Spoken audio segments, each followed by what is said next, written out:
చాలా కీలకమైన పరిణామం. చంద్రబాబు నాయుడు అమిత్ షాతో భేటీ అయ్యారు. ఎన్డీఏను బలపరచండి అని చెప్పి వాళ్ళు అడిగారట. దేశం బలోపేతం కావడమే మా లక్ష్యం కాబట్టి, రాష్ట్ర ప్రయోజనాలే మా ముఖ్యం కాబట్టి, సో ఒకరికొకరు కలిసే విధంగా వాళ్ళు చర్చలు జరుపుకున్నారు. ఈ క్రమంలో ఆంధ్రప్రదేశ్లో జగన్కు వ్యతిరేక పవనాలు ఉన్నట్లు అమిత్ షా కామెంట్ చేశారు చంద్రబాబు నాయుడుతో అన్నది ఒక వార్త సార్. నిజంగా అమిత్ షా అటువంటి వ్యాఖ్యలు ఎందుకు చేసినట్టు? ఒకవైపు సత్సంబంధాలు కొనసాగుతున్నాయి కదా. అంటే ఇప్పుడు టీడీపీతో కలిస్తే సత్సంబంధాలను ఎట్లా అనగలం? అది పరోక్షంగా ఏ సత్సంబంధాలున్నా ప్రత్యక్షంగా టీడీపీతో కలిసామంటే జగన్ వ్యతిరేక శిబిరంలో ఉన్నట్లే కదా బీజేపీ. అందువల్ల ఎన్నికల సమయంలో సత్సంబంధాలు అనేవి ఉండవు. ఎన్నికల సమయంలో నువ్వు ఆ శిబిరంలో ఉన్నావా, ఈ శిబిరంలో ఉన్నావా అన్నదే, ఆ ఘట్టన ఉన్నావా లేదా ఈ ఘట్టన ఉన్నావా అన్నది పాయింట్. సో అందులో దేశ ప్రయోజనాల కొరకు, రాష్ట్ర ప్రయోజనాల కొరకు కలిసేది ఉంటే అసలు ఎందుకు విడిపోయారన్న ప్రశ్న వస్తుంది. విడిపోయినప్పుడు తర్వాత ఏ కారణాల చేత విడిపోయారు, ఇప్పుడు ఆ కారణాలు వర్తిస్తాయా లేదా అనే ప్రశ్న ముందుకు వస్తుంది కదా. అందువల్ల ఇప్పుడు జగన్ వ్యతిరేక పవనాలు వీస్తున్నాయనే అంచనాకు బీజేపీ వస్తే తెలుగుదేశంతో కలవడం వల్ల ఆ ప్రయోజనాలు పొందాలన్నది ఆశ. అందువల్ల జగన్ వ్యతిరేక పవనాలు ఏ మేరకు ఉన్నాయా లేదా అన్న కన్నా బీజేపీ ఎందుకు టీడీపీతో కలుస్తుంది అంటే, జగన్మోహన్ రెడ్డి ఒకవైపు, టీడీపీ జనసేన ఇంకోవైపు ఉంటే బీజేపీకి అడ్రస్ కూడా ఉండదు. మళ్ళీ 1% లోపే, నోటా లోపే ఉంటుంది. సో అందువల్ల బీజేపీ భవిష్యత్తులో ఏం చేయాలి, ఎలా బలపడాలి తర్వాత సంగతి. వర్తమానంలో ఉనికిని కోల్పోయే పరిస్థితి వస్తుంది కనుక దాని నుంచి బయటపడాలి అనే లక్ష్యంతో కలుస్తున్నటువంటి చేస్తున్న పద్ధతి. గతంలో అమిత్ షా అన్నాడు, చంద్రబాబుకు బీజేపీ తలుపులు మూసే ఉంటాయి అని గట్టిగా మాట్లాడారు. నేను ఆ రోజు కూడా చెప్పిన, ఈ తలుపులు ఇట్లా మూయరు, అసలు తలుపులే ఉండవు మూసటానికి అని. సో అది ఈరోజు మరోసారి నిజమైంది కదా ఇది. సో చంద్రబాబు నాయుడు విడిపోయిన సమయంలో అమిత్ షా చేసిన వ్యాఖ్యలు, తలుపులు మూసే ఉంటాయంటే స్పష్టంగా అన్నాను నేను. అసలు తలుపులు ఉండవు, అసలు తెరవడం మూయడం తర్వాత సంగతి. రాజకీయ పార్టీల కార్యాలయాలకు తలుపులే ఉండవు, ఎవరైనా పోవచ్చు, ఎవరైనా రావచ్చు. సో ఆ రకమైన రాజకీయాలు. దీనికి మళ్ళీ దేశ ప్రయోజనాలు, రాష్ట్ర ప్రయోజనాలు, దేశ ప్రయోజనాలకు ఏ రకంగా ఉపయోగపడుతుందో చెప్పాలి కదా టీడీపీ బీజేపీతో. రాష్ట్ర ప్రయోజనాలకు ఏ రకంగా విడిపోతుంది? 2019కి ముందు ఎందుకు విడిపోయారు? ప్రత్యేక హోదా ఇవ్వలేదని విడిపోయారు. ప్రత్యేక హోదా ఇచ్చారా? ప్రత్యేక ప్యాకేజీకు చట్టబద్ధత లేదు, దానివల్ల ప్రయోజనం లేదు, ఇది పాచిపోయిన లడ్డు అని పవన్ కళ్యాణ్ అన్నాడు. ఇప్పుడు ఆ పాచిపోయిన లడ్డైనా మిగిలిందా? పోలవరం పూర్తయిందా? జగన్మోహన్ రెడ్డికి సహకారాన్ని ఇవ్వలేదా? విభజన కడప స్టీల్ ప్లాంట్ వచ్చిందా? పెట్రోకెమికల్ కాంప్లెక్స్ వచ్చిందా? విజయవాడ విశాఖ మెట్రోకి సహకారం వచ్చిందా? అమరావతి రాజధానికి కేంద్రం ఏం చేసింది? అసలు కేంద్రం విశాఖ స్టీల్ ప్లాంట్ అమ్మకానికి పెట్టలేదా? ఏ విషయంలో బీజేపీ పైన చంద్రబాబు నాయుడు 2019 ఎన్నికలకు ముందు చేసిన విమర్శలకు ఇప్పటికీ పరిస్థితులు ఏం మారింది?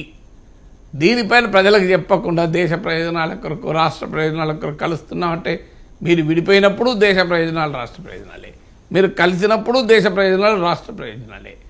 అందువల్ల ఇందులో మీ రాజకీయ ప్రయోజనాలు ఏమీ లేవు. చాలా నిస్వార్థపరుడు, అసలు దేశం కోసం, ధర్మం కోసమే రాజకీయాలు జరుగుతున్నాయి అని నమ్మాల మనల్ని. చంద్రబాబు నాయుడిని ఎన్ని విమర్శలు చేశారు టీడీపీ, బీజేపీని టీడీపీ వాళ్ళు ఎన్ని విమర్శలు చేశారు. ధర్మ పోరాట దీక్షలు ఎక్కడ పోయాయి? ప్రధానమంత్రి నరేంద్ర మోడీ కుటుంబం పైన కూడా విమర్శలు ఎక్కడ పోయాయి? సో సోనియా గాంధీ, రాహుల్ గాంధీలతో సౌహార్దత ఎక్కడ పోయింది? అందువల్ల ఓపెన్గా చెప్పండి, మా రాజకీయ ప్రయోజనాల కొరకు జగన్మోహన్ రెడ్డి ఎదుర్కోవడానికి మోడీ అండ కావాలని కలుస్తున్నా అని వీళ్ళు చెప్పాలి. ఏమాగా ఉన్న 2, 3 సీట్లు మిగిలాలంటే టీడీపీతో ఉండాలి కావాలి అంటే, లేకపోతే మా అడ్రస్ నోటా కన్నా దరిద్రంగా ఉంటుంది. అందువల్ల మా భయం మాకు, ఏదో కొంత 1, 2 రాకపోతే ఇట్లా అని మేము కలుస్తున్నామని బీజేపీ చెప్పాలి. ఇందులో సీక్రెట్ ఏమీ లేదు కదా. మధ్యలో దేశ ప్రయోజనాలు, రాష్ట్ర ప్రయోజనాలు, జగన్ వ్యతిరేక పవనాలు వీస్తున్నాయా లేవా అనేది ప్రజలు నిర్ణయిస్తారు కదా. అల్టిమేట్గా అది ప్రజాక్షేత్రంలో తేలుతుంది. నిజంగానే జగన్ వ్యతిరేక పవనాలు ఉన్నాయా? ఉంటే ఆ వ్యతిరేక పవనాలు ఎంత మేరకు జగన్ను అధికారం నుంచి తీసేయగలదు? అసలు బీజేపీ వ్యతిరేక పవనాలు ఆంధ్రప్రదేశ్లో లేవా? సో ఓన్లీ జగన్ వ్యతిరేక పవనాలే ఉన్నాయా? ఇవన్నీ కూడా ప్రజాక్షేత్రంలో తేలుతాయి. అల్టిమేట్గా రాజకీయ ప్రయోజనాలే తప్ప ఇందులో రాష్ట్ర ప్రయోజనాలు ఏమీ లేవని స్పష్టంగా అర్థమవుతుంది కదా. రైట్ సార్, మొత్తం రాజకీయ ప్రయోజనాలే. పైకి మాత్రం దేశ ప్రయోజనాలు రాష్ట్ర ప్రయోజనాలు అంటూ ఉన్నారు. కానీ మాకు సహకరించండి, ఎన్డీఏను బలపరచండి అని చెప్పి భారతీయ జనతా పార్టీ అగ్రనేతలే చంద్రబాబు నాయుడిని పిలిపించి మాట్లాడుకున్నట్టుగా తెలుగుదేశం పార్టీ నాయకులు చెప్తూ ఉన్నారు సార్. ఒక పత్రిక కూడా అదే రాసింది. కానీ శరణు అని చెప్పి కాళ్ళ మీద పడ్డానికి వెళ్ళారు అంటూ మరో పత్రిక రాసిన పరిస్థితి. సో భారతీయ జనతా పార్టీకి టీడీపీతో కలవడంలో ఉన్న ప్రయోజనం ఏంటి? టీడీపీకి బీజేపీ ఎన్డీఏ కూటమిలోకి వెళ్ళడం వలన కలిగే ప్రయోజనం ఏంటి? అంటే ఇప్పుడు ఆ ఫండమెంటల్ పాయింట్ బీజేపీకి ప్రయోజనం ఏమీ లేదు. ఒకటే ఏదో ఆ కొన్ని వీలైన ఎక్కువ ఎంపీ సీట్లు గెలుచుకోవాలి, ఎమ్మెల్యే సీట్లు గెలుచుకోవాలి. విడిగా పోటీ చేస్తే బీజేపీకి చిరునామా ఉండదు, అందరికి తెలుస్తుంది. 100 కన్నా తక్కువ ఓట్లు వచ్చే అలాగే ఉంటాయి. మేము బలపడ్డాం, బలమైన శక్తిగా ఎదుగుతున్నాం ఆంధ్రప్రదేశ్లో కూడా అని ఇప్పటిదాకా చెప్పిన ఈ కథలని స్పష్టంగా అర్థమవుతున్నది. ఇక టీడీపీకి ఏంటంటే ఎన్డీఏలో చేరితే ఏమో జగన్మోహన్ రెడ్డి ఎదుర్కోవడానికి ఏమైనా ఉపయోగపడుతుందేమో. ఇంకా టీడీపీ పాపం ఆశ ఏంటంటే జగన్మోహన్ రెడ్డి జైలుకు పంపుతారేమో మోడీ అని. అది 2014 నుంచి ఎదురు చూశారు. సో ఎక్కడా జగన్ పైన ఈగ కూడా వాళ్ళని కేంద్ర ప్రభుత్వం బీజేపీ టీడీపీ కలిసి ఉన్న రోజుల్లోనే. సో చంద్రబాబు నాయుడు పైకి ధర్మ పోరాట దీక్షలు, రాష్ట్ర ప్రయోజనాలకు మోడీ అన్యాయం చేస్తున్నారన్న అసలు రియాలిటీ ఏంటంటే జగన్మోహన్ రెడ్డి పైన చర్యలకు బీజేపీ సిద్ధపడలేదు. ఎందుకు సిద్ధపడలేదు? బీజేపీకి టీడీపీ అయినా వైసీపీ అయినా రెండు కావాలి, ఇద్దరు మద్దతు ఇవ్వడానికి రెడీగా ఉన్నారు. సో అందువల్ల వారు ఎందుకు జగన్ పైన చంద్రబాబు నాయుడుకున్న కోపం మోడీకి ఎందుకు ఉంటుంది? మోడీకి ఎవరు మద్దతు ఇస్తే వాళ్ళ మద్దతు తీసుకుంటాడు. అది అసలు కారణం. అది నిజంగా చెప్పాలంటే ప్రత్యేక హోదా ఇవ్వలేదు, ఇవ్వనప్పుడు చంద్రబాబు నాయుడు అసెంబ్లీలో ప్రత్యేక ప్యాకేజ్ ఇచ్చినందుకు ఫైనాన్స్ మినిస్టర్ అరుణ్ జైట్లీకి కృతజ్ఞతలతో తీర్మానం చేయలేదా? మన కళ్ళ మీద జరుగుతుందే కదా. అసలు ఈ ప్రత్యేక హోదా అనవసరం, ప్రత్యేక హోదా కన్నా ప్యాకేజీ లాభం అని చెప్పి సాక్షాత్ చంద్రబాబు నాయుడు అన్న మాటలు మనకు లేవా? అన్నీ అందరికీ తెలిసిందే. ప్రత్యేక హోదా అవసరం లేదు అన్నది, ప్రత్యేక హోదా కొరకు పోరాడుతున్న వారిపైన కేసులు పెట్టింది, ప్రత్యేక ప్యాకేజ్ ఇచ్చినందుకు అరుణ్ జైట్లీని పొగుడుతూ ప్రశంసిస్తూ తీర్మానం చేసింది. ఇవన్నీ మర్చిపోలేదు కదా. కానీ రియాలిటీ ఏంటంటే జగన్మోహన్ రెడ్డి పైన చర్య తీసుకోమంటే మోడీ ప్రభుత్వం అందుకు సిద్ధపడలేదు. ఎందుకు సిద్ధపడలేదంటే వాళ్ళ రాజకీయం వాళ్ళ చంద్రబాబు నాయుడు ఎంతకాలం ఉంటాడో తెలియదు, ఎప్పుడు పోతాడో ఎప్పుడు రాడో తెలియదు. జగన్మోహన్ రెడ్డి ఈడీ కేసులు, సిబిఐ కేసులు ఉన్న సందర్భాన తనతోనే ఉంటాడు, లేకపోతే హేమంత్ సరైన పరిస్థితి మనం చూసాం. సో జగన్కు హేమంత్ సరైన గుర్తుకొస్తాడు కదా, అందువల్ల మాతోనే ఉంటాడు అనేది వాళ్ళ అంచనా. అందువల్ల జగన్ ఎట్లా ఖాతాలో వేసుకున్నారు. సో చంద్రబాబు నాయుడు ఖాతాలో ఉంటాడో లేదో తెలియదు. అందువల్ల వారు జగన్మోహన్ రెడ్డి పైన చర్యలు తీసుకొని తమకు వ్యతిరేకంగా ఎందుకు మార్చుకుంటారు? సో అది వాళ్ళ రాష్ట్ర బడ్జెట్లో కూడా చూడండి, కేంద్ర ప్రభుత్వాన్ని పొగుడుతూ ఉంది ఒకవైపు చంద్రబాబు నాయుడు కలిసిన సమయంలో కూడా. సో అందువల్ల బీజేపీకి వాళ్ళ ఎత్తుగడలు వాళ్లకు, అందువల్ల ఇద్దరిని బుజ్జగిస్తూ ఇద్దరిని లైన్లో పెట్టుకుంటూ ఆంధ్రప్రదేశ్ నుంచి 25 ఎంపీల మద్దతు ఉండేలా జాగ్రత్త పడుతోంది బీజేపీ. ఆ మేరకు రాష్ట్రంలో ఎంతో కొంత ఉనికి ఉండాలి, కొన్న ఎమ్మెల్యే సీట్లు, ఎంపీ సీట్లు గెలుచుకోవాలి. ఈ ఉనికిని, అస్తిత్వాన్ని ఉపయోగించుకొని రాబోయే కాలంలో తెలుగుదేశం బలహీనపడితే ఆ ప్లేస్ను ఆక్రమించాలి. ఈ ఉనికి లేకపోతే ఆ ప్లేస్ను ఆక్రమించలేదు. ఇక చంద్రబాబు నాయుడు ఏంటంటే జగన్ ఎదుర్కొనే క్రమంలో మోడీ అండ ఎంతో కొంత ఉపయోగపడుతుంది. ఇద్దరిపైన ఫైట్ చేస్తే ఆడ అరవింద్ కేజ్రీవాల్ వీళ్ళందరూ అనుభవిస్తున్నారు కదా, మనీష్ సిసోడియా, అరవింద్ కేజ్రీవాల్ వీళ్ళంతా అనుభవిస్తున్నారు. సో అదే పరిస్థితి టీడీపీ మద్దతుదారులకు కూడా వస్తుంది. అందువల్ల కేంద్రం అండ కొరకే బీజేపీతో కలుస్తున్నాడు తప్ప ఇందులో ఆంధ్రప్రదేశ్కి ఏమి ఇచ్చారని ప్రకటించారు చెప్పండి? ఇప్పుడు చంద్రబాబు నాయుడు ప్రకటించాలి కదా. సో ఇంకా మోడీ బీజేపీతో మీరు కలుస్తున్నారు, కలవండి. రాజకీయాల్లో పొత్తులు అటు ఇటు మారడం సహజం. కానీ ఆంధ్రప్రదేశ్కి నిర్దిష్టంగా మోడీ ప్రభుత్వం ఏం ప్రకటించింది కనుక మీరు చేరుతున్నారో చెప్పాలి కదా. సో 2019కి ముందున్న పరిస్థితికి ఇప్పటికి ఏంటి? వైసీపీ వాళ్ళు తెలివిగా ప్రశ్నలు అడుగుతున్నారు టీడీపీని. ఏం మారింది? ప్రత్యేక హోదా వచ్చిందా? విభజన హామీలు అమలయ్యాయా? పోలవరం పూర్తయిందా అని అడుగుతున్నారు. కానీ విచిత్రం ఏంటంటే వైసీపీ అదే పని చేసింది కదా. సో వైసీపీ ఎంపీలు రాజీనామా చేసిన సమయానికి ఇప్పటికీ ఏం తేడా వచ్చింది? మరి ఇటీవల విశ్వాస తీర్మానం పైన బీజేపీ పట్ల విశ్వాసాన్ని వైసీపీ ఎంపీలు ప్రకటించలేదా? అందువల్ల వైసీపీ అయినా టీడీపీ అయినా బీజేపీకి సాగిలపడుతున్నారని చెప్పాలి. ఇందులో ఈ పార్టీ ఆ పార్టీ తేడా లేదు. సో వాళ్ళిద్దరిని ఉపయోగించుకొని బీజేపీలో అవపడదామని చూస్తుంది. Right sir. రాత్రి 11:30 తర్వాత ఈ భేటీ జరిగింది సార్. ఈ భేటీ ఫోటోలు కనీసం మీడియాకి కూడా రిలీజ్ చేయాలి. అసలు భేటీ జరిగిందా లేదా అనే దాని మీద కూడా ఎవరికి వాళ్ళు వార్తలు రాసుకున్నారు కానీ అఫీషియల్గా ఎవరు ప్రకటించలేదు. కానీ ఎవరికి వాళ్ళు తమకు నచ్చినట్టుగా దీన్ని అన్వయించుకుంటూ ఉన్నారు సార్. మాకు సహకరించండి, మీ అవసరం మాకుంది అని చెప్పి ఒకరు అంటూ ఉంటే మీరు ఎలా చెబితే అలా చేయడానికి మేము సిద్ధంగా ఉన్నాము అని చెప్పి చంద్రబాబు నాయుడు గారు కాళ్ళ మీద పడ్డారట. 6 నుంచి 8 ఎంపీ సీట్లు ఇవ్వడానికి, 25 వరకు అసెంబ్లీ సీట్లు ఇవ్వడానికి కూడా చంద్రబాబు నాయుడు రెడీ అయిపోయారట సార్. నిజంగా భారతీయ జనతా పార్టీకి అంత స్కోప్ ఉందా ఆంధ్రప్రదేశ్లో? తెలుగుదేశం పార్టీ అన్ని ఎంపీ సీట్లు 6 నుంచి 8 ఎంపీ సీట్లు, 25 వరకు అసెంబ్లీ సీట్లు భారతీయ జనతా పార్టీకి ఇచ్చే అవకాశం ఉంటుందా? ఇస్తుందా ఇవ్వదా అనేది మరి కొన్ని రోజుల్లో తేలుతుంది. స్పెక్యులేషన్ అవసరం, అంత బలం ఉందా? కానీ బలమైతే లేదు. అందులో ఏ బలం ఉందని బీజేపీతో కలుస్తున్నారు చెప్పండి. ఇప్పుడు అసలు బీజేపీ వల్ల ఏ బలం కలిసి వస్తుంది అని టీడీపీ కలుస్తుంది.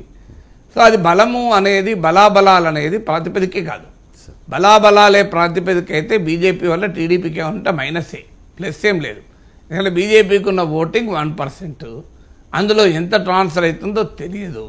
ఎందుకంటే టీడీపీ జనసేనల మధ్య జరిగినంత ఓట్ల బదిలీ బీజేపీ టు టీడీపీ మధ్య జరగకపోవచ్చు. ఎందుకంటే టీడీపీ జనసేన మధ్యేమో కొంతకాలంగా బిల్డప్ ఉంది. అంటే జగన్ వ్యతిరేక పోరాటంలో కలవడం కానీ, పరస్పరం సహకరించుకోవడం కానీ ఉంది కనుక పార్టీ ఓటర్లు, శ్రేణులు ప్రిపేర్ అయ్యారు. ఇప్పుడు అసలు టీడీపీ ఓటు బీజేపీకి ఎంత బదిలీ అవుతుంది, బీజేపీ ఓటు టీడీపీకి ఎంత బదిలీ అవుతుంది అనేదే ప్రశ్నార్థకం. ఉన్నది 1% ఓటు, 2019లో వచ్చింది 1% లెస్. అది ఇప్పుడు ఏం పెరిగిన వాతావరణం ఏమీ లేదు. ఏమైనా ఉంటే మైనస్ అవుతుంది. ఎందుకంటే బీజేపీని సాంప్రదాయంగా వ్యతిరేకించే ఓటర్లు ఇప్పుడు బలంగా జగన్ వెనకాల ర్యాలీ అవుతారు. సో అందువల్ల బీజేపీతో మైనస్ ఎక్కువ, ప్లస్ తక్కువ. మరి బీజేపీతో ఎందుకు కలుస్తున్నారు? అందువల్ల ఈ కలయికకే బలం ప్రాతిపదిక కాదు. ఇక ఎన్ని సీట్లు ఇస్తారన్న దానికి బలం ప్రాతిపదికగా ఉంటుందా? సో సాధారణ ఎలక్టోరల్ అలయన్స్లోమో బలం ఆధారంగా పొత్తులు ఉంటాయి, బలం ఆధారంగా సీట్ల సంఖ్య కేటాయింపు ఉంటుంది. కానీ ఇక్కడ జగన్మోహన్ రెడ్డికి వ్యతిరేకంగా బీజేపీతో కలవడంలో బలంతో సంబంధమే లేదు. అందువల్ల పొత్తుకు బలం కారణం కాదు, భయం కారణం. అలాంటప్పుడు ఇక సీట్లు ఎన్ని ఇస్తారంటే ఎన్నైనా ఇస్తారేమో బీజేపీ అడిగితే. ఇప్పుడు బీజేపీకి డిస్ప్రపోర్షనేట్గా అంటే ఆంధ్రప్రదేశ్లో ఉన్న బలం కన్నా చాలా ఎక్కువ సీట్లు అయితే లభిస్తాయి, అందులో అనుమానం లేదు. ఆ సంఖ్య మనకు తెలియదు. కానీ సో నిజంగానే ఇప్పుడు మీరు పత్రికల్లో ఇవాళ వచ్చిన సంఖ్య వస్తే 6 నుంచి 8 ఎంపీ సీట్లు అంటే 1/3 ఎంపీ సీట్లు, 25 ఎమ్మెల్యే సీట్లు అంటే మామూలు విషయం కాదు. అదే జరిగితే సో అందువల్ల నియర్లీ 1/7 అంటే దాదాపు 15% ఎమ్మెల్యే. జనసేనకి 20 సీట్లు ఇస్తారా లేదా అనే ప్రశ్న, జనసేనకి 20-25 సీట్లు ఇస్తారా ఎమ్మెల్యేల చర్చ జరుగుతున్న సమయంలో బీజేపీకి గనక ఆ మేరకు సీట్లు ఇస్తే అది నిజంగానే శరణు, ఇందులో అనుమానం ఏముంది? అది శరణునా కాదా అనేది ఇంకా 4 రోజుల్లో తేలిపోతుంది కదా. సో బీజేపీతో కలవడమే టీడీపీ బలహీనతను రిఫ్లెక్ట్ చేస్తుంది. బీజేపీతో పొత్తు పెట్టుకోవడానికి బీజేపీ బలం కన్నా టీడీపీ బలహీనత రిఫ్లెక్ట్ చేస్తుంది. ఇక సీట్ల విషయంలో కూడా ఆ బలహీనత ఉండకుండా ఉంటుందా? ఎందుకంటే అసలు అవసరం లేకుండా బీజేపీతో పొత్తుకు రెడీ అవుతుంటే బీజేపీ దాన్ని ఉపయోగించుకోదా? నువ్వు నా ఇంటికి వచ్చినప్పుడు నేను చెప్పినట్టు వినాలి కదా, నేను ఇంటికి రాలే కదా. సో అందువల్ల బీజేపీ దగ్గరికి టీడీపీ వెళ్ళిందా, టీడీపీ దగ్గరికి బీజేపీ వెళ్ళిందా? క్లియర్గా కనబడుతుంది బీజేపీ దగ్గరికి టీడీపీ వెళ్ళింది అని. ఎందుకంటే చాలా కాలంగా బీజేపీ దూరం పెడుతూనే ఉంది కదా. పదే బీజేపీ సర్టిఫికేట్లు ఇస్తూ వచ్చారు కదా, లోకేష్ నుంచి మొదలుకొని చంద్రబాబు నాయుడు వరకు. సో ఆ సర్టిఫికేట్లు ఇచ్చి మోడీని విజనరీ అని పొగిడి, మోడీని కలవడానికి ఆరాటపడి, లోకేష్ అయితే అసలు చంద్రబాబు అరెస్ట్కి బీజేపీకి సంబంధమే లేదు అని సర్టిఫికేట్లు ఇచ్చి ఇవన్నీ చేసినాక కదా బీజేపీ వాళ్ళ దగ్గర తీసింది. బీజేపీ వాళ్ళు ముందే దగ్గర తీలే, బీజేపీ వాళ్ళు దూరమే పెట్టారు. బీజేపీ వాళ్ళు టీడీపీని నమ్మలే. కానీ వాళ్ళు పదే బీజేపీకి ప్రేమ లేఖలు రాశాక అప్పుడు వాళ్ళు ఓకే మనకు ఎంతో కొంత ఉపయోగపడతారు కదా, ఇంతకన్నా మార్గం లేదు కదా, ఎందుకంటే జనసేన విడిగా రావడానికి సిద్ధపడడం లేదు కదా పవన్ కళ్యాణ్ అని అంగీకరించారు. అందువల్ల రైల్వే స్టేషన్ ముందు మనకు సిగ్నల్ దగ్గర ఆపుతారు ట్రైన్. సో ఢిల్లీ రైల్వే స్టేషన్కు ముందు టీడీపీ ట్రైన్ ఆగింది తప్ప టీడీపీ దగ్గరికి బీజేపీ రాలేదు. వీళ్ళు ఎన్ని చెప్పుకున్నా అమిత్ షా పిలుపు వచ్చింది అన్న అది ఏదైనా అందరికీ తెలుసు. బీజేపీకు టీడీపీ తగ్గింది తప్ప ఆడ బీజేపీ అని తగ్గలే. సో బీజేపీ ఉపయోగించుకుంటోంది టీడీపీ బలహీనత, వీళ్ళ అవసరాన్ని బలహీనతని. రైట్. అంటే ఇవాళ పవన్ కళ్యాణ్ ఢిల్లీ వెళుతూ ఉన్నారు సార్. నేను చంద్రబాబు నాయుడు భేటీ అయ్యి వచ్చేసిన తర్వాత ఇవాళ అమిత్ షా నడ్డాలతో భేటీ కాబోతూ ఉన్నారు. అంటే పొత్తుల మీద క్లారిటీ వచ్చేసే అవకాశం ఉందంటారు? ఎందుకంటే దాన్ని అలాగా సస్పెన్స్ కంటిన్యూ చేస్తూ ఉన్నారు కదా. నాకల్లా తెలుస్తుంది సార్. Right sir. ఇక ఈ పరిణామాన్ని, చంద్రబాబు నాయుడు ఢిల్లీ వెళ్ళడాన్ని, అమిత్ షాని కలవడాన్ని, ఆ తర్వాత జరుగుతున్న ఈ పరిణామాలన్నింటినీ కూడా వైఎస్ఆర్ కాంగ్రెస్ పార్టీ చాలా నిశితంగా గమనిస్తోంది సార్. ఒక ఫేక్ ఫొటోస్ను కూడా వాళ్ళు రిలీజ్ చేశారు. ఇంతకుముందు నేను స్టార్టింగ్లో చెప్పినట్టుగా మెట్రో రైల్లో మోదీ ప్రయాణిస్తున్నప్పుడు ఉన్న ఫోటోని మార్ఫ్ చేసి చంద్రబాబు నాయుడు చేతులు కట్టుకుని నిలబడ్డట్టుగా ఉన్న ఒక ఫోటో, అలాగే యోగాసనాలు చేస్తున్న చంద్రబాబు నాయుడు ముందు అమిత్ షా ఉన్నట్టు, కాళ్ళకు వంగినట్టు. సో వైఎస్ఆర్ కాంగ్రెస్ పార్టీ ఎందుకు ఇంత భుజాలు తడుముకోవడమా, వాటెవర్ భయపడ్డమా, వాటెవర్ ఎందుకు ఇలాంటి పనులు చేస్తున్నట్టు? అండ్ ఈ పరిణామం వైఎస్ఆర్ కాంగ్రెస్ పార్టీకి లాభమా నష్టమా? అంటే భయపడితే ఎందుకు చేస్తారండి? ఫేక్లు మార్ఫింగ్ చేసేవాడు భయపడేటోడు చేస్తారా? భయపడ్డోడు చేయడు. బరి తెగిస్తే చేస్తారు తప్ప భయపడితే ఎందుకు చేస్తారండి? ఆ మార్ఫింగ్ ఫోటోలు చేయడం అంటే భయంతో చేస్తారా? సో అందువల్ల అది భయంతో కాదు. సో సహజంగానే టీడీపీ బీజేపీ కలుస్తున్న దాన్ని ఎక్స్పోజ్ చేయడానికి ఒక ఎత్తుగడగా చేస్తున్నారు. బట్ ఏ రాజకీయ ఎత్తుగడైనా రాజకీయ పోరాటం జరపాలి తప్ప ఇలా ఇలా ఫేక్ ఫోటోలతో చేయడాన్ని అంగీకరించలేదు. ఈ మధ్య కాలంలో డీప్ ఫేక్ అనే కాన్సెప్ట్ వచ్చింది. చాలా ప్రమాదకరంగా మనం అనని మాటలు అన్నట్లుగా, మనం చేయని పనులు చేసినట్లుగా చూపెట్టేటువంటి అవకాశం ఇవాళ టెక్నాలజీ ఇస్తుంది. డీప్ టెక్ కావాల్సిన చోట డీప్ ఫేక్ వస్తుంది. సో డెఫినెట్గా ఆ రకమైన మిస్యూజ్ ఆఫ్ టెక్నాలజీని ఇట్ ఎ క్రైమ్. రాజకీయాల్లోనే కాదు, సమాజంలో ఇలాంటి చాలా మనకు సినిమా హీరోయిన్లను డీప్ ఫేక్ ఫొటోస్ రావడం మధ్య వివాదం చూసాం. అందువల్ల ఒక పొలిటికల్ నరేటివ్ బిల్డ్ చేస్తానికి ఇలా ఫేక్ ఇమేజెస్ సృష్టించేటువంటి ప్రయత్నం జరుగుతుంది. ఆ పొలిటికల్ నరేటివ్ బిల్డ్ చేస్తానికి ఒక రాజకీయ పార్టీకి హక్కు ఉంది.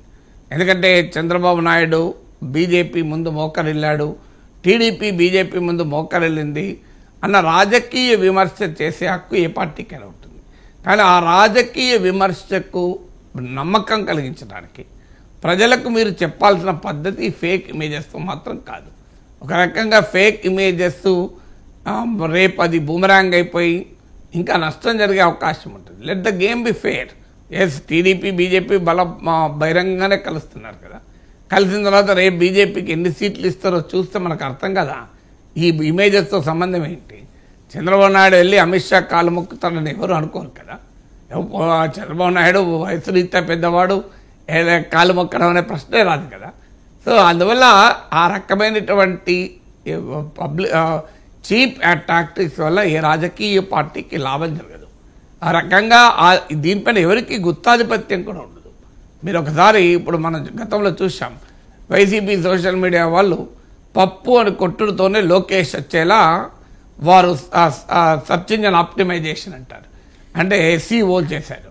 అంటే ఎవరు పప్పు అని కొడితే వెంటనే లోకేష్ గురించి వస్తుంది. వాళ్ళు ఏం చేశారు, ఖైదీ నెంబర్ అని ఒక ఏదో నెంబర్, జగన్మోహన్ రెడ్డి జైల్లో ఉన్నప్పుడు ఉన్న నెంబర్ గుర్తులేదు, 6093. సో ఎంతండి, 6093 అని కొట్టుడుతోనే జగన్ ఫోటో వచ్చినట్టు. అందువల్ల ఇలాంటి మిస్యూజ్ ఆఫ్ టెక్నాలజీ పైన ఎవరికీ గుత్తాధిపత్యం ఉండదు. ఎనీబడి కెన్ డూ దిస్ కదా. సో అందువల్ల ఆ రకమైనది అల్టిమేట్గా డిజాస్టరే, అల్టిమేట్గా ఒక వినాశకర రాజకీయాలకి దారి తీస్తుంది తప్ప దీనిపైన ఎవరికీ గుత్తాధిపత్యం ఉండదు. ఇవాళ చంద్రబాబు నాయుడు ఫేక్ ఇమేజెస్ వచ్చినప్పుడు జగన్ ఫేక్ ఇమేజెస్ వస్తాయి, ఇందులో ఆశ్చర్యమే ఉన్నది. సో ఆ ఫేక్ ఇమేజెస్ అనేది ప్రజలు అప్రమత్తంగా ఉండాలి. రాజకీయాలకు ఇది సరైనది కాదు, వ్యవస్థలు కూడా స్పందించాలి. Right sir. ఇంతకీ ఈ టీడీపీ ఎన్డీఏ కూటమిలోకి వెళ్ళడం వైసీపీకి లాభమా నష్టమా? అంటే ఇది మనం జాగ్రత్తగా పరిశీలించాలి. ఎందుకంటే ఇప్పుడే కదా బీజేపీతో పొత్తు దాదాపు ఫార్మలైజ్ అవుతుంది. ఒకటి, పొత్తు పట్ల టీడీపీ శ్రేణుల్లో తీవ్ర అసంతృప్తి ఉంది. టీడీపీ శ్రేణులు మాత్రం ఈ పొత్తును అంగీకరించడానికి రెడీగా లేవు. చంద్రబాబు నాయుడు నిర్ణయమే తప్ప మీరు సగటు టీడీపీ కార్యకర్తలు అడిగితే బీజేపీతో పొత్తును వాళ్ళు స్వాగతించడం లేదు. ఎందుకు స్వాగతించడం లేదు అంటే ప్రజల్లో బీజేపీకి బలం లేకపోవడం, బలం లేకపోగా వ్యతిరేకత ఉండడం, విభజన హామీల అమలు, ఇవన్నీ మనకు తెలిసిన విషయాలు చాలాసార్లు మాట్లాడుకున్నాం. అన్నిటికీ మించి జగన్కు బీజేపీ సహకారం పైన టీడీపీ శ్రేణుల్లో చాలా కోపం ఉంది. సో చంద్రబాబు నాయుడు అవసరాలు ఏవైనప్పటికీ కూడా తెలుగుదేశం పార్టీ శ్రేణులు మాత్రం బీజేపీతో పొత్తులు స్వాగతించవు. అందువల్ల వారు ఏ మేరకు ఫీల్డ్ పైన బీజేపీకి సహకరిస్తారు అనేది క్వశ్చన్ మార్క్గా ఉంటుంది. రెండవది, బీజేపీ బలాన్ని మించి ఎక్కువ సీట్లు అడిగే వాతావరణమే కనబడుతోంది. అట్లీస్ట్ ఎంపీ సీట్లలోనైనా బీజేపీ డిస్ప్రపోర్షనేట్గా షేర్ అడుగుతుంది. ఇది గ్యారంటీగా టీడీపీలో అసంతృప్తిని పెంచుతుంది. ఎందుకంటే అసలు జనరల్గానే పొత్తుల్లో అసంతృప్తి ఉంటుంది. ఇప్పుడు జనసేన అవసరం ఇంతున్నప్పటికీ కూడా జనసేన చాలా కష్టకాలంలో, క్లిష్ట సమయంలో టీడీపీకి పవన్ కళ్యాణ్ అండగా ఉన్నా కూడా మనం చూసాం.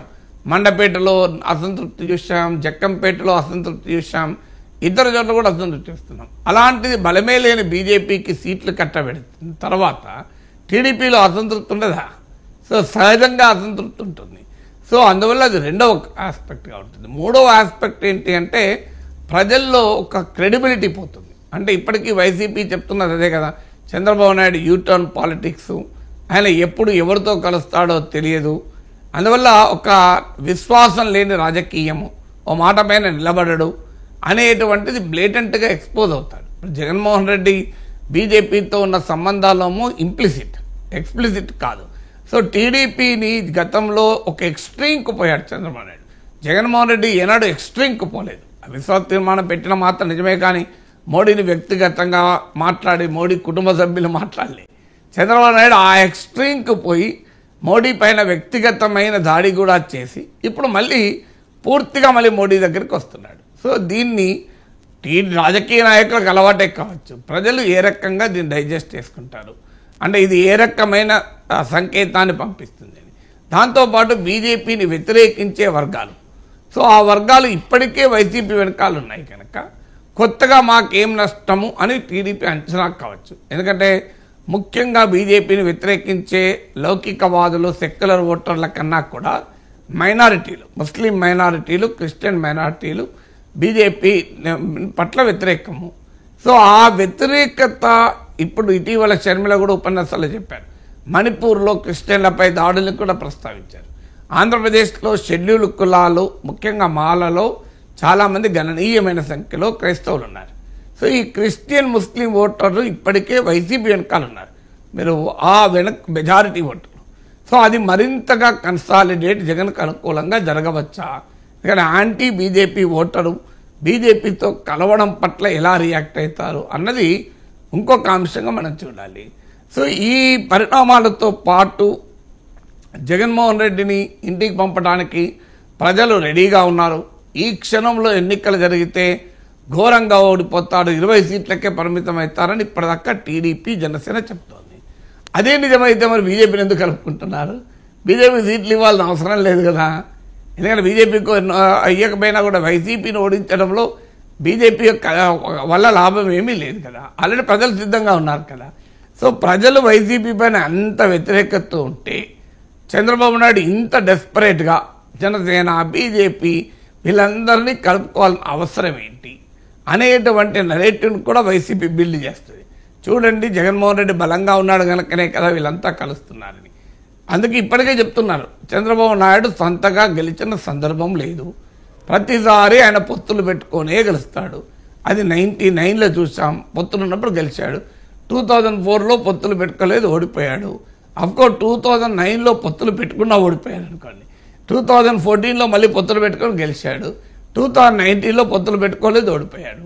అందువల్ల చంద్రబాబు నాయుడు సొంత బలం మీద గెలిచింది లేదు అనే నరేటివ్ని కూడా వైసీపీ జనంలోకి తీసుకెళ్లే ప్రయత్నం చేస్తుంది.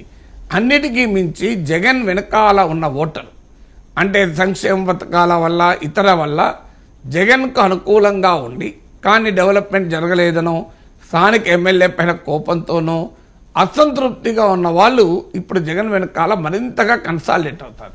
చూడు, జగన్ అందరూ కలిసి ఓడించే వాతావరణం కనబడుతోంది కనుక జగన్ మళ్ళీ గెలిపించుకోవాలని ఆ కౌంటర్ కన్సాలిడేషన్ కనుక వైసీపీకి అనుకూలంగా జరిగితే అప్పుడు నష్టం వచ్చే అవకాశం ఉంటుంది. బట్ ఏ రకమైన విశ్లేషణ చూసినా బీజేపీని కలుపుకోవడం వల్ల టీడీపీ జనసేన కూటమికి అదనంగా వచ్చే ప్రయోజనం అసెంబ్లీ ఎన్నికల్లో ఎంత అన్నది క్వశ్చన్ మార్క్. కనీసం లోక్సభ ఎన్నికల్లోనైనా కొంత మోడీ పట్ల సానుకూలత ఉంటుంది. అది ఈవెన్ ఆంధ్రప్రదేశ్లో కూడా బీజేపీకి 1% ఓటింగ్ ఉన్నా నా నమ్మకం మీరు ఎవరు దేశ ప్రధానికి కావాలంటే గణనీయమైన సంఖ్యలో మోడీని కోరుకుంటారు. ఎందుకంటే ఇండియా కూటమి ఉన్న పరిస్థితి వల్ల జరుగుతుంది. అందువల్ల ఆ పార్లమెంట్ ఎన్నికల కన్నా మోడీ పట్ల సానుకూలత ఉండవచ్చేమో కానీ అసెంబ్లీ ఎన్నికల పట్ల సానుకూలత ఉండదు. మోడీ పట్ల సానుకూలత ఉన్నది పార్లమెంట్ ఎన్నికల్లో ఓటింగ్గా గతంలో ప్రతిబింబించలేదు, ఇప్పుడు కూడా ప్రతిబింబిస్తున్న గ్యారంటీ లేదు. అందువల్ల బీజేపీ టీడీపీ కలయిక లాభం అయితే చేకూరుస్తుందని అనుకోను. అయితే ఒకటే అడ్వాంటేజ్ టీడీపీకి ఏంటంటే వైసీపీ కూడా బీజేపీని విమర్శించే సీన్లో లేదు. సో నిన్న ప్రవేశపెట్టిన బడ్జెట్లో కూడా బీజేపీ కేంద్ర ప్రభుత్వాన్ని వైసీపీ పొగిడింది. సో అందువల్ల వైసీపీ యాంటీ బీజేపీ సెంటిమెంట్ను ఉపయోగించుకోవడానికి రెడీగా లేదు కనుక బీజేపీతో వైసీపీ కూడా స్నేహంతో పరోక్షంగా ఉంటుంది కనుక అదొక్కటే టీడీపీకి ఏమైనా నష్టాన్ని నివారించే అవకాశం ఉంటుంది. Right sir. YS Sharmila Jagan